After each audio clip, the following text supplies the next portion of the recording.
What's up, everyone, and congratulations once again. You are back with District Baseball. I am Nick. You can follow me on Twitter/X at the Coach Moose. He is Trey. You can follow him on Twitter at reverse 2Rs, 2Ss, and the show at District BSB. We are back with a jam-packed episode today talking about all things Nats. Unfortunately, a lot of off-the-field stuff with the Nats, but we'll get to that. Trey, what's going on? Nothing much, man. I'm just a little disappointed that we will be focusing more on the off-the-field stuff with the Nats, but, sometimes that's how it has to be done. We got to talk about some stuff. But, we do have some stuff that happened on the field as well this week, which included CJ Abrams reaching the 40 stolen base mark, so I think we should start with that. CJ has been pacing extremely well throughout the second half. Currently, he has 27 stolen bases. 27 of his 41 have come in the second half. That's only 48 games played. So extrapolate that to about 150, and you're looking at a guy who's getting close to 80. If you want to go like that. So this second half has really shown his capabilities as a base stealer and as a run scorer. Yeah, and I mean, I don't think I'm breaking any news when I say like he's unquestionably been one of the bright spots for the team all season long. I mean, if you want to take out the first month with all the defense stuff and him batting 8th or 9th and him not doing any favors to the fans who are trying to advocate on his behalf to hit higher. But like since then, he's been much better, especially defensively. Like we're talking about the stolen bases, and rightfully so. He's only the third player in Nationals team history, so not counting the Expos, with Trey Turner, Alfonso Soriano to hit 40 stolen bases. And as you said, if he does this for a full season, or like just bats leadoff for a full season, who knows what that number may look like, especially with the new rules, which is obviously the catalyst behind all these stolen bases in Major League Baseball. But also, like, if he starts walking more. Absolutely. And, we can talk about the Darnell Coles approach. I mean, it's jump on the first pitch, which is like something you tell a 13U travel team and not, a major league guy. Like, I think major leaguers know not to throw a first pitch fastball right down the middle, unless you're Adam Wainwright, apparently. Oh, God, but don't even get me started on that. Yeah, I know. That's just to say, like, CJ's age 22 season, doing the things he's doing, like, yeah, he has a lot you still want to continue to see from him, but man, you cannot argue with what we have been seeing from him, and it's pretty exciting. Oh yeah, definitely. The thing is, obviously we want that on base percentage to come up, because the more he gets on base, the more bases he steals. It needs to. Yes, absolutely. Like, if we're being real, like, it needs to if he's going to continue leading off. I absolutely agree. But I will say, when he is getting on base, he's scoring. 48 games in the second half, I believe he scored 35 runs in that time. That is, when he gets on base with nobody in front of him, he's scoring almost every time. So that's a big deal. So if he can get that on base percentage up to around 350, he's going to be extremely valuable. And yes, thank you for mentioning his defensive improvements. I still think it was more of a mental thing from that first game. He had the 3-error game. He had the yips. Yeah. He struggled out there with his confidence, and I think he's definitely found some of that in the second half, and has looked way smoother. Errors have gone way down, especially throwing to first base. That's definitely been where he's picked up some errors on the throws, but he's been a lot cleaner in that regard recently. Yep, for sure. But the other young guy, like if you want to talk about top of the lineup production, obviously that's going to be CJ's spot, but having the ability to slide a guy in the leadoff slot, if you're trying to get CJ, who's still young, still learning to play a full 162, just a full season in general, if you want to give CJ a day off, you don't want your offensive production to take a huge hit. Jacob Young has emerged as like a very quality, not only like fill-in guy, but just a quality starter as well, like in his handful of games, because it's still a small sample size, but he's had 45 plate appearances, at bats at this point. He's batting 311, 380 on base percentage with an 802 OPS, and power is not his game. So he's not going to, hit for 20 bombs or, might not even hit 10, but he's still managing an 802 OPS, just kind of dinking and dunking and using his speed. Like, his speed is up there with CJ's. So having him not only fill in for CJ, but just fill in the outfield in general after Stogan Garrett went down. He's been like such a breath of fresh air that we sorely needed with all the off the field stuff, and obviously, like I said, the Stogan Garrett injury and just kind of the rut the Nats have seemingly been in. Jacob Young has been the bright spot.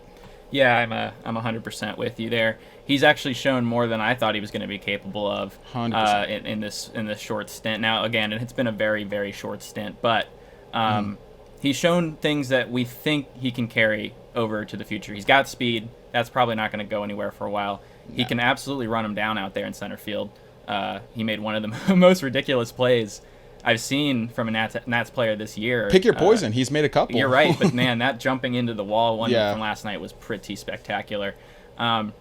The main thing that is really impressing me from the batting perspective is the walk rate and the way that he works at bats. It was kind of like how I was hoping Alex Call would hit at the beginning of the season, where it's like, okay, we have an light hitting outfielder, but he knows that he can walk and he can get on base enough to use his speed. It's just really about getting him on base enough. Because, like you said, not really a big power threat, although he is able to go gap to gap a little bit. So he's also been consistent. He's on an 11-game hitting streak now, I believe. So that's definitely important, especially for our position player depth with the Nats, because we need every depth piece we can get right now. Yeah, I was just about to mention his hitting streak. Like it's not like the crazy hitting streak, in terms of like Julio Rodriguez, for example. Like what he did was stupid. Like no one's ever really going to do that. But like credit where credit is due, like, coming up as a rookie late in the year and, not missing a beat.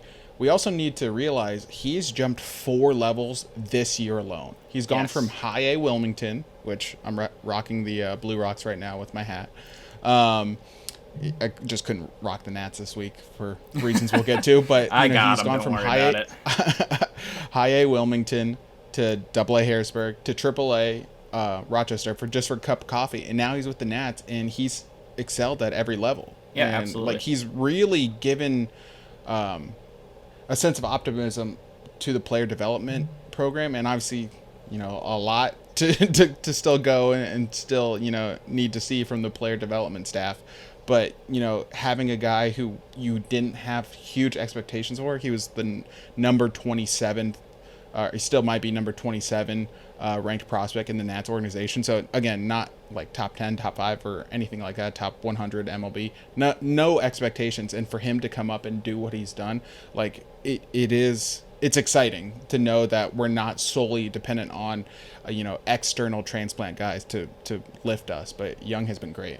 Yeah, or high-end talent. I mean, he's finally a guy where it's not a first-round pick or a dude that you signed for $5 million international signing bonus that everyone knows is going to be good. It's a guy that you actually developed. So it's finally something we can point to and say, hey, there's something here. We have a late round, or not a late round pick, 7th round pick, but still, we haven't had a 7th round pick. We haven't had a 3rd round pick, basically. I mean, it's been like first rounder or bust with the Nats. So you got to have some of those depth pieces.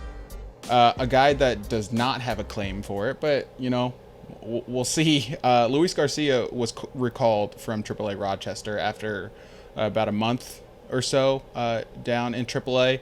Riley Adams hits the injured list with a broken left hamate, which is probably news. I mean, it is news in and of itself with the great season Adams has been having. And obviously hamate injuries deal with a loss of power, which is what Riley was doing so well of in his limited role. So something to monitor as he recovers, but thankfully, we're towards the end of the season. Luis Garcia, he's been okay since he's been recalled, and, his demotion was more about habitual things as opposed to, like, actual performance, which I was angry at the demotion when it first happened, but if that's truly the reasoning, I can respect that. What are your thoughts on Luis Garcia? Just like as I was going to say a prospect, I don't mean a traditional prospect, but his prospects for just securing that second base job. Yeah, well, I'm a big believer, and I still do believe that Luis Garcia has a lot of hitting talent in there. I'm not sure if the current coaching staff is going to be able to get the most out of him. It just shows in flashes, and then it goes away. You need to get that consistency, which is just something he hasn't had.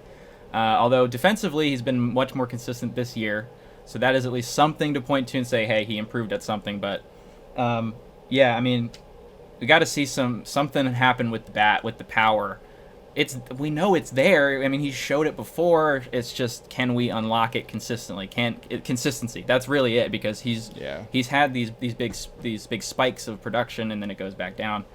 So now it's really just trying to get a consistent look at Luis. And listen, if the Nats ownership situation was different, I'd say maybe you look at the free agent market. Maybe you look at a trade for maybe one of our mini outfield prospects that you can go and get, like a I don't know, major league ready prospect for the or at least close something. to ready guy. Yeah, something. But probably he's probably gonna have a chance because I can't see the Nats spending on free agents or anything like that. So we'll just have to hope that Luis can figure it out. I still really like the guy, so hopefully he'll be able to lock in that talent and get some consistency going forward. The entire team has a problem with walk rate, aside from Alex Call, because he just cannot hit a baseball, so he relies solely on walks.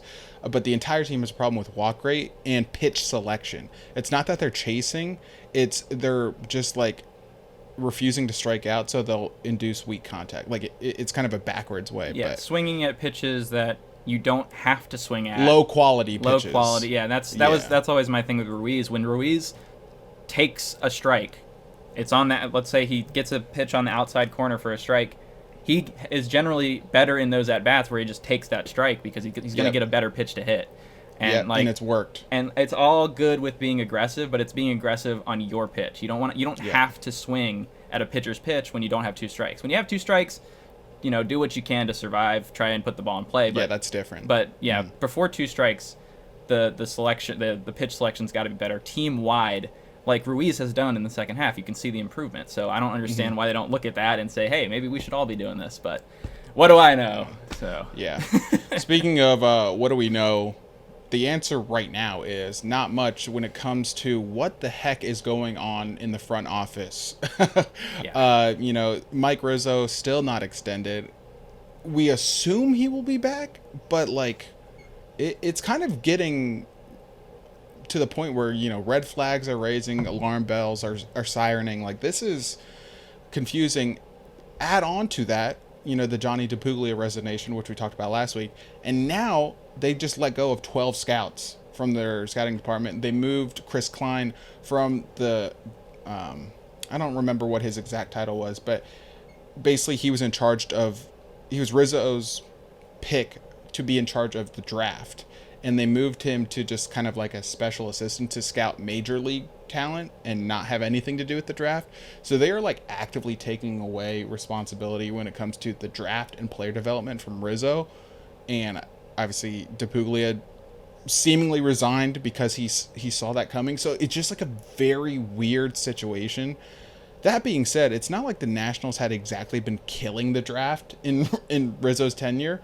So it's not a bad thing as long as those scouts get replaced. Obviously, if those scouts are just getting the axe as a cost-cutting measure, then it's a horrible thing, and the Lerners need to sell the team. Yeah, that was going to be my point, actually, is just the reason why they're cutting scouts is not the reason why they should be cutting them. Seemingly. We'll see. We obviously don't know. I pray, but we'll see. It's definitely... And it's interesting, because, we haven't scouted that well recently, so it's not necessarily the worst thing to get rid of some scouts if we're going to replace them. Replace them. Yeah. Getting rid of, yes. Replacing, no. Absolutely. And also, those were Rizzo's hires. So that kind of shows you that ownership is willing to do something against what Rizzo wants. Yeah. And, there's other stuff, too, so...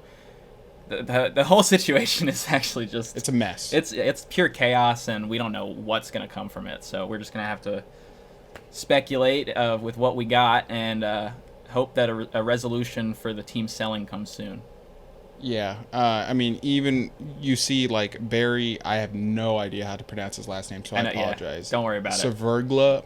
Don't know. Sorry. Very sorry. Of the Washington Post, he's usually very pro Lerner, very pro Nationals. He came out and said it's long past time to sell the team. You need to aggressively try to sell the team. That just shows you how if you get to the point where DC media, who's the most notoriously nice and team-friendly media out there, is turning on the team, that just shows you how much of a mess things are. And it really encapsulated, the chaos with the whole Steven Strasburg thing.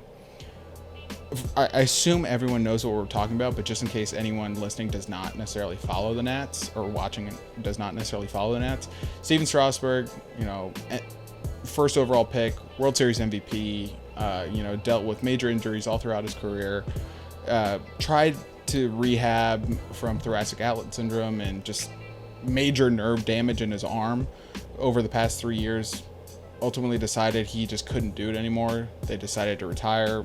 Fans were very emotional because even though the contract is massive and Strasburg made 2 starts on it, we know what he meant to this team. And him having a retirement ceremony that was supposed to be yesterday, September 9th, that was going to be a feel-good moment.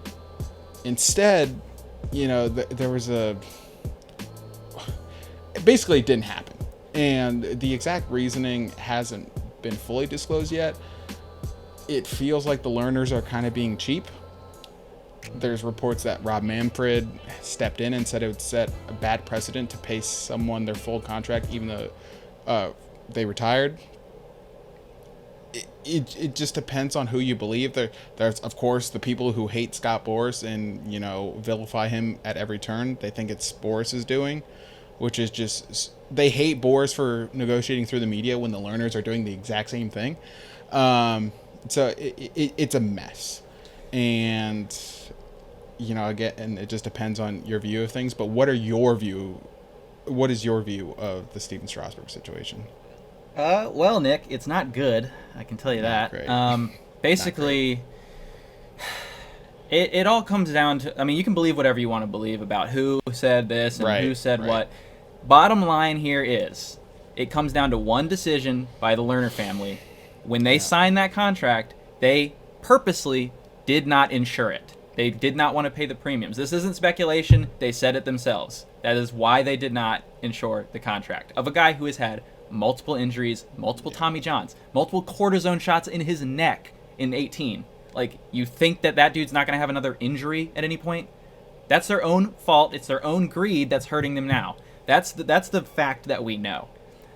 As for all the other speculation about how they're apparently broke, I saw that. That's stupid. About how Manfred apparently is stepping in. That's like a Jim Bowden tweet that he deleted. Should we believe Jim Bowden? Probably not. So it's all over the place. Everyone's throwing stuff around. But again, bottom line is they didn't insure that contract of their own greed. That's the only reason they're in this situation now. And their statement that Mark Lerner put out that basically insinuated that Steven Strasburg is going to have to try and rehab and be ready for spring training is absolutely ridiculous. He is 100% disabled in terms of pitching at the MLB level. He has permanent nerve damage in his shoulder. He can barely even live without pain, let alone pitch. So that's just completely disingenuous to if they know he can't pitch. So it's disingenuous because you're trying to paint a picture as if everything's totally perfectly fine with him when it's absolutely not. So it's a bad look for the entire organization, really, in terms of how everyone views us and how other players and how other executives might view the Nats now. Bottom line, Lerner's got to get rid of the team to get some semblance of reputation back. Yep, absolutely. Final thoughts on it is, one, it sours what should be a very sentimental and emotional moment. And Steven Strasburg, who's not one for making a big deal of things, he's always kept to himself. Him even smiling and giving Anibal Sanchez a hug during the World Series run was a huge deal. So he's not going to make a big deal out of this, but it sucks for him too. Mm-hmm. It just does. And then last point, if you are taking the time to defend the Lerners on Twitter, you're a loser. You just are. Sorry. We can't normally be that black and white with that sort of thing, but I'm 100% with you on that. And another thing people need to realize, too, is that Steven Strasburg's not retiring in the normal sense. He's only retiring because he can't pitch anymore. Due to medical reasons. The amount of people I have seen, he's retiring. Why do they have to pay him? I'm like, dude, Why is he retiring? Stop defending billionaires. I know. They're not going to love you. Use some critical thinking skills for half a second and realize the reason he's retiring is because he physically cannot pitch. It is nothing to do with him not wanting to play. It's not an Anthony Rendon situation here. Okay. Right. Yeah. That's a totally different thing. And Strasburg no has habla inglés today. Yeah. I mean that's ridiculous. Yeah. But Strasburg has done everything in his power to get back on. He got a freaking rib removed. I mean, what else do you want the guy to try and do? I don't know. So, yeah, I'm pretty much 100% with you there. All right, we're back, and now let's shift the conversation to the entire National League. Last week we talked about the NL MVP, which, for those following, has not gotten any clearer, although Mookie Betts is a little bit banged up right now, and didn't play in the series against the Nationals, which would have stat padded a lot for him, I can only imagine. But Freddie Freeman got the nice boost instead. Yeah, exactly. Let's shift to the National League Cy Young Award, which is very similar to the National League MVP Award, but for different reasons. The National League MVP Award, you have 3 legitimate candidates. And the National League Cy Young Award, you have a bunch of the guys that could win. Like, no one's really running away with it, and no one has, like, a overly compelling argument to win. You know, you have Spencer Strider for Atlanta, who, you know, strikes out a lot of guys, but his ERA is like a 3.9 right now. You have Blake Snell, who leads the league in ERA, but he walks a lot of guys. You know, Justin Steele of the Cubs, like, doesn't necessarily have the pedigree, which I think is a factor here, but he's having a very solid season, but doesn't have the innings pitched. And then you have, you know, the guys that do pitch mornings, like your Zach Wheeler and Logan Webb, who, you know, don't have the eye-popping numbers, but, you know, they're pitching the most for teams that are in contention. So it's just like a very interesting and compelling argument, and I think it's going to be one of the closer votes we've seen in recent memory. Do you have a guy you like more than the rest when it comes to NL Cy Young? No, I actually don't. I don't. Not that I like better. Right. You know, like you said, it's kind of a bunch of guys here who do certain things well and maybe not so well in some other areas. There's no dominant starter this year like there was last year, like Alcantara. So there's definitely discussion to be had, but I gotta just gush a little bit about Logan Webb. Because here's the thing. With me, the Cy Young voting is pretty simple. The first 2 things you look at are innings and run prevention. Innings and run prevention. I don't care how you prevent those runs or how you throw those innings. If you do it, that's what should matter first. I'm not saying any other stats don't matter, because then you can start once it's close enough, like it is right now, you can start, you know, nitpicking. But I really think we need to remember, like, I'm an advanced stat guy, but we got to remember that the most important thing about pitching is preventing runs and eating innings. I mean, Logan Webb, he has gone less than 5 innings like twice this year. I think, funnily enough, once was his worst start of the year was against us, by the way. Yeah, he went like 1 inning. It was crazy. We made him throw like 50 pitches. Killer. Yeah, I know. But he has the most innings in the league with 193 with good run prevention. It's not nearly at the same level as Snell or as Steele, but he also has, you know, 35 to 40 more innings than both of them. That's a lot of outs that he is getting that those guys are not getting. So while I don't think he should win, I think he should actually have some hype. I also think I misspoke. I think Justin Steele actually overtook Blake Snell for the ERA lead, but yeah, he does. neck and neck. It's like right there. Yeah. I love everything you said about Logan Webb. I think it can also be applied to Zach Wheeler. I think Zach Wheeler is, in my mind, who I would pick for Cy Young. Again, you know, you're not going off the conventional ERA wins. Like, even if you're going off wins, I guess Strider leads the group with 16, but, you know, wins are a team stat. We've talked about, that, but, you know, 20 years ago, wins were everything. You know, even like 10 years ago when, I don't even know if it was that long, Porcello beat Verlander because Porcello had 22 wins. Like, that was just absurd. But we're starting to finally get to the point where wins aren't like the end-all be-all when it comes to Cy Young. And Zach Wheeler, you know, he is an outside shot at 200 innings. He should get to the 190s comfortably. You know, he's I don't think he's hit the IL. His whip is just over 1. You know, he's going to strike out more than 200 guys. He's on a playoff team if that's what your, It'll help. vote.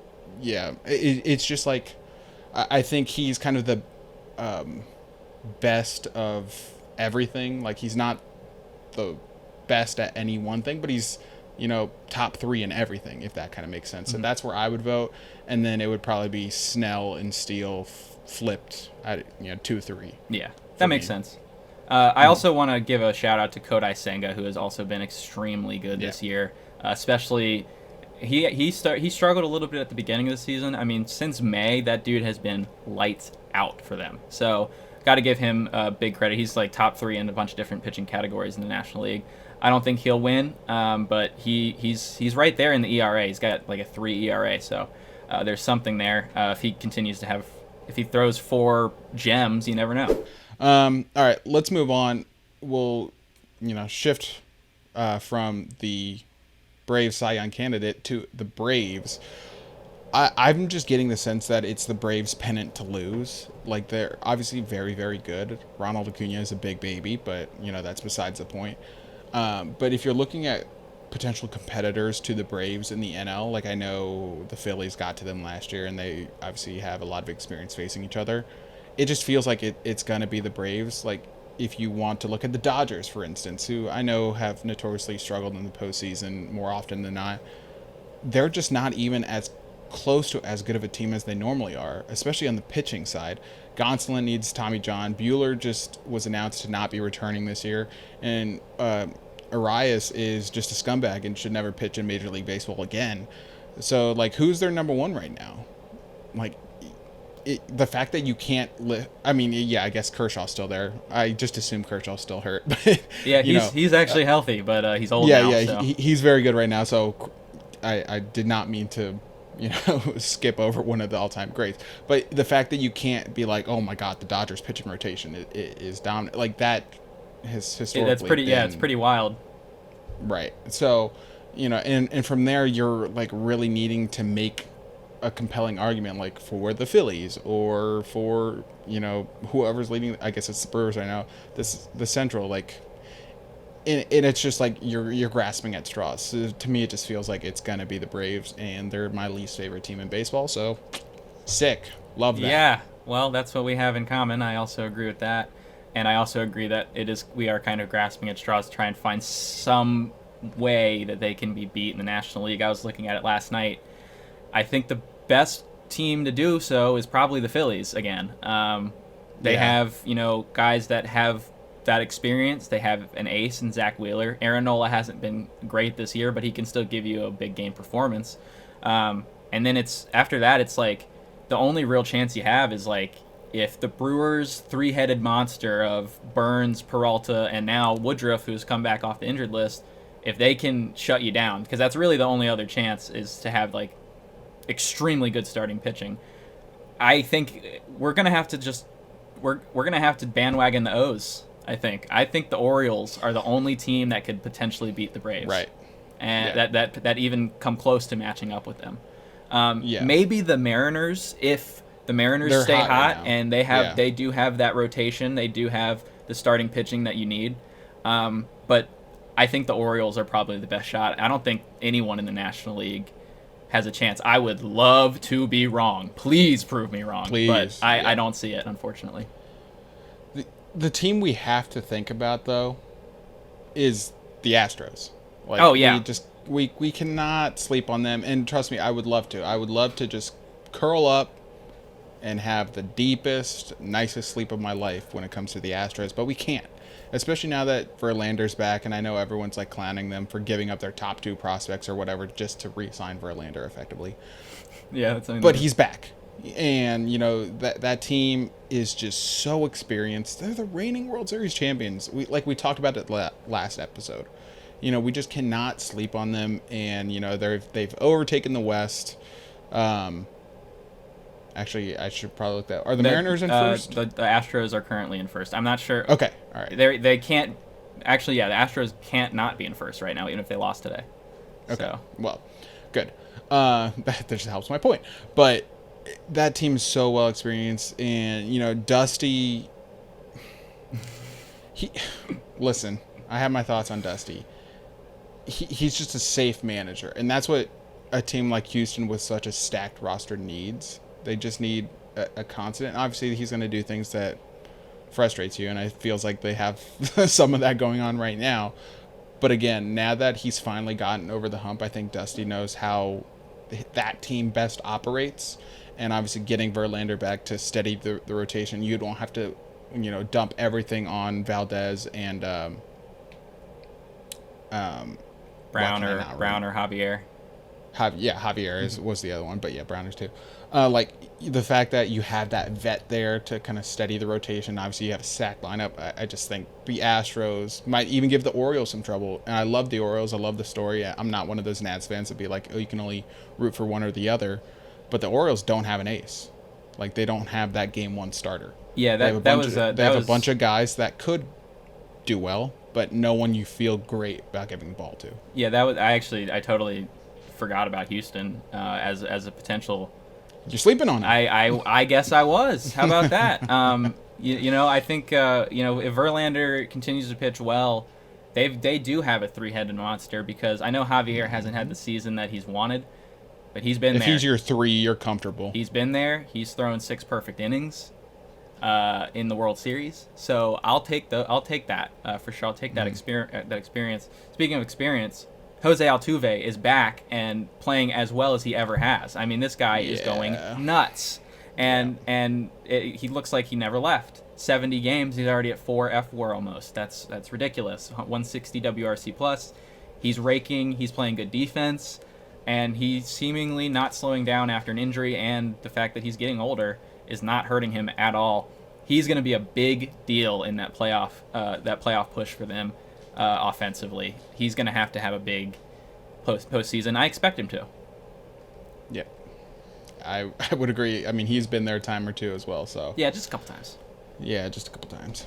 All right, to wrap this up, we are going to take a trip down to the farm, as we did last week and as we will continue to do. Last week we talked about the Harrisburg Blues, and we're going to touch on the Blue Rock Blues. Blues.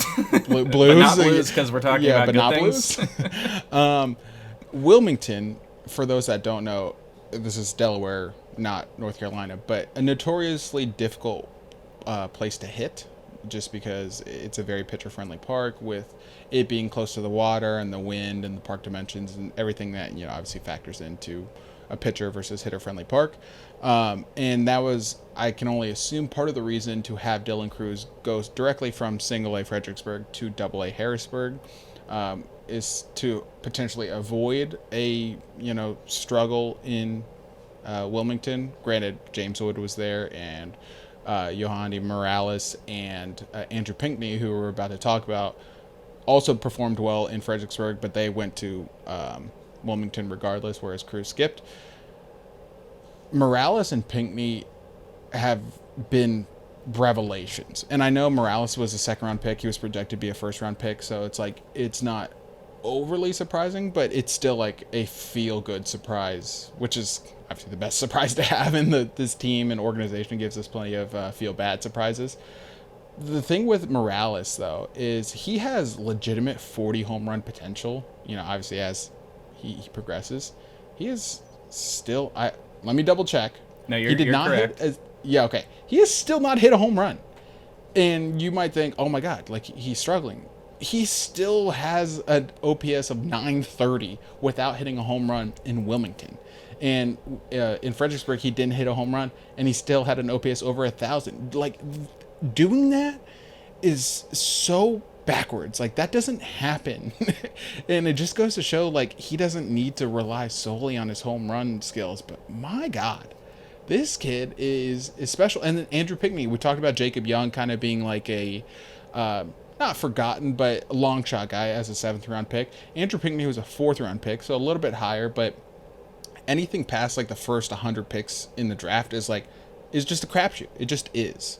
Like, there's no such thing as a lock in the MLB draft, or drafts in general, but especially once you get past the top 100 picks in the MLB draft, it's really kind of just so many underslots and so many guys that could have gone earlier but decided to go to college instead and whatnot. Andrew Pinckney has been great and just adds to the good problem to have in the Nats outfield organizational depth.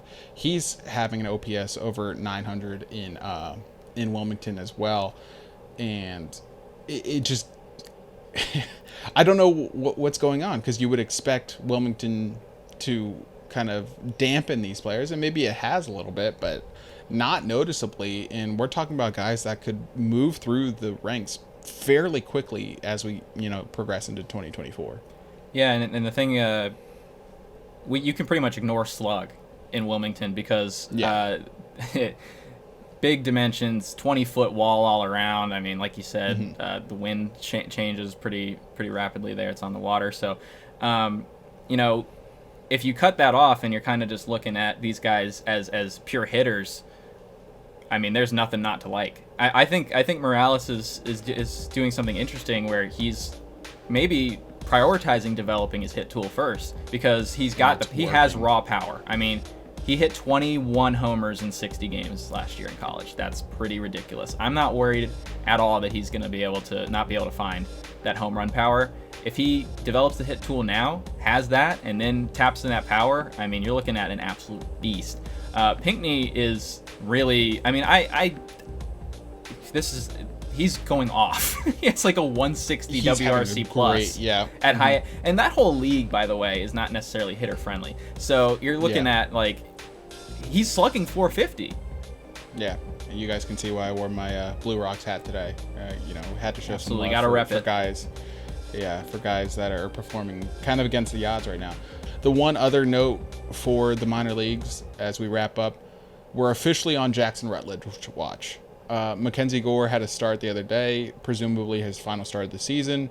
4 innings, I believe it was 3 runs. Went on the IL afterwards with blisters, but you could have had a blister for sure, but I think it's more just load management, which perfectly fine with. Jackson Rutledge was scheduled to start in Rochester the same day Mackenzie Gore started and was instead scratched, and no one has given an official reason yet. So, the fact that they were lined up to pitch on the same day and, whatnot, presumably means we're going to see Jackson Rutledge's MLB debut. The Nationals just announced their proposed or projected starting rotation for the next series, who we play next? We play Pirates. Braves? Pirates. So Corbin and Adone, I believe, are starting the first 2 games. The Wednesday game was TBA. So that, if you're looking for a in theory start date for Jackson Rutledge, keep your eye on Wednesday. And Josiah Gray is getting 3 extra days of rest and starting the Thursday finale against the Pirates. Thank goodness. Something to keep an eye on, both with Rutledge, Gore, obviously, his season winding down, and Gray getting extra rest. Something to monitor as we wind down the season. Absolutely. Yep. But great episode. We will see how it turns out this week. Trey, pleasure doing it with you. You got anything else before we bid farewell to our listeners?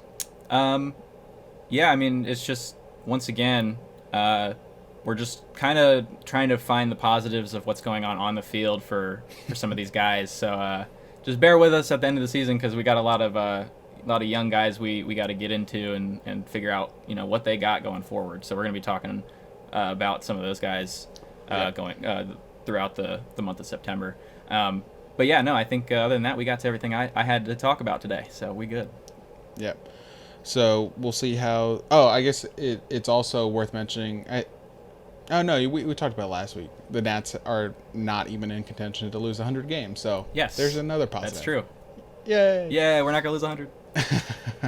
All right. Well, again, be sure to follow us on social media. Subscribe to YouTube if you're listening to the podcast, and then if you're watching on YouTube, subscribe to the podcast. Help us out. Leave a review, 5 stars, all that good stuff. Like on YouTube, like the videos, all that good stuff. And follow us on Twitter, X. It's below. Ticker. Whatever it's called, it'll be called something different sometime. At some point. Line up right there. All that good stuff that Trey does, and obviously, stay plugged into YouTube to see all the great work Trey does throughout the week. So appreciate you guys listening. We'll be back next week as we talk about the Nats and hopefully less about off the field stuff and more on the field stuff. Yep. But later, guys.